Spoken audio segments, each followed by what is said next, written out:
Last Friday afternoon, I stopped by a little bakery in Cedar Ridge, Vermont. It's a quiet town, the kind of place where people still wave from across the street. I wasn't there for the coffee. I was meeting an old friend, Margaret Collins. She's 70 now. For 41 years, she worked as an elementary school secretary. If you grew up in Cedar Ridge, there's a good chance Margaret handed you a bandage, called your parents when you forgot your lunch, or smiled at you on your very first day of school. She always said she would retire at 65. That was the plan. Until it wasn't. When I walked in, she was already sitting by the window. Tea, blue sweater, the same notebook she always carried. I smiled. So, how's retirement? She smiled back, but it wasn't the smile I remembered. Then she quietly said, I retired 5 years later than I planned. I nodded. I know. What made you wait? She looked outside for a long moment. Finally, she answered, I kept telling everyone it was because I needed more money. Then she shook her head. That wasn't the real reason. Silence. People walked past the window. Someone laughed outside. Neither of us said a word. Then she whispered, I was afraid. That caught me by surprise. Margaret wasn't afraid of hard work. She'd handled thousands of students, snowstorms, budget cuts, school emergencies. Nothing seemed to shake her. So I asked, afraid of what? She smiled.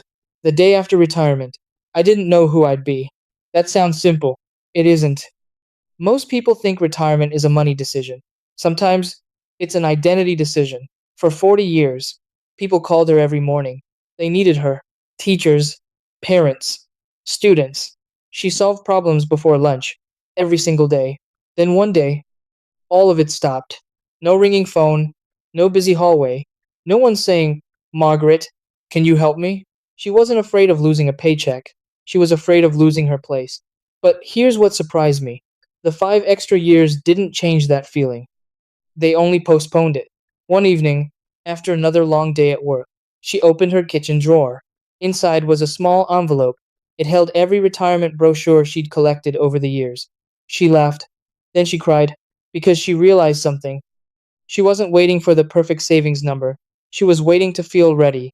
And that day, she finally understood something powerful. Sometimes, ready never arrives on its own. You create it. Now here's where everything changes.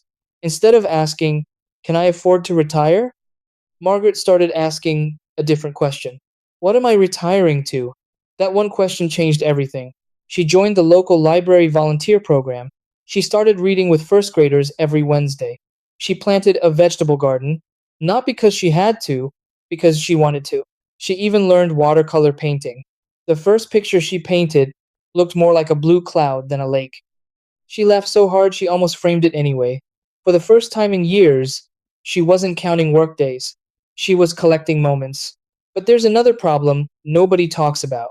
Many people spend years preparing their finances, and almost no time preparing their life. They know exactly how much they'll receive each month, but they never ask themselves, who will I become when Monday morning belongs to me? Behavioral psychologists have a simple way of explaining this. Our brains love routines. When a routine disappears overnight, it can feel like we've lost part of ourselves. That's why retirement can feel uncomfortable, even when we've planned for it financially. The answer isn't to keep working forever. The answer is to build a new rhythm. One walk, one hobby, one lunch with a friend, one volunteer day. Small routines. Big difference. A few months ago, I asked Margaret if she regretted delaying retirement. She thought for a second. Then she smiled. I don't regret working. I regret believing my job was the only place my life had meaning. We finished our tea, walked outside. The afternoon sun was beginning to set. She looked happier than I'd seen her in years. Not because retirement was perfect, because she finally stopped waiting for permission to enjoy it. As we said goodbye, she left me with one sentence I still think about. Retirement doesn't begin the day you leave your job. It begins the day you stop letting fear write your future. And maybe that's a reminder all of us need from time to time.